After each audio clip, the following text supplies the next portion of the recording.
And so, yeah, a couple of innovative just kind of ideas that I was working on and that I'm continuing to brainstorm with folks. One was affordable ranching concept, kind of like affordable housing, where you would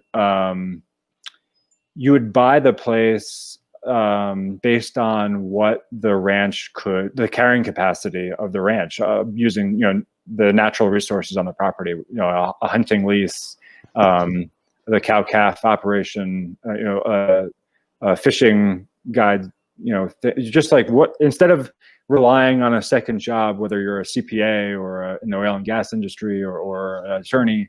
That's how you get your financing. But now it's like, well, what if you're just limited to, right, the natural resources on the property?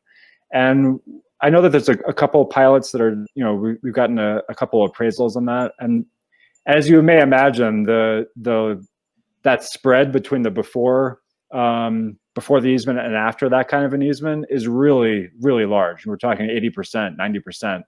And so it makes it really affordable for someone to jump in. But when you leave, whether that's in 10 years or 20 years or 30 years, you're restricted to that sales price on the way out. So somebody coming in is going to pay for it with just their you'll have more data at that point, right? You'll be able to show, like, here's what I'm making, so this is what we're going to sell it for. That's amazing. That's a good concept.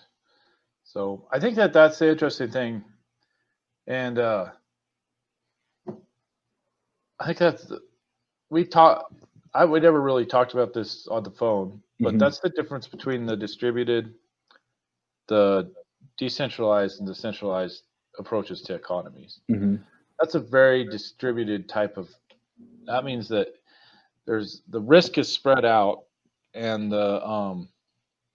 so there's opportunity to continue to profit at a meaningful level, but never get uber wealthy. So your exit, you're not going to walk away super wealthy at the end. You're going to walk away having had a good quality of life, probably a decent retirement if you manage money well, and then you're going to afford that opportunity to somebody to come back. Right. Am I reading that right? Yeah, I see a number of different ways, right? One, I could see you making some good money if you have a hunting lodge that you're a great customer service and great guide, and you can make a good living, comfortable, and you can sell it if you have proof, right? After whatever, I don't know what, 5 years, 7 years, I don't know what you would constitute proof in this. I'm making up as I go myself, but we call it muddling, right?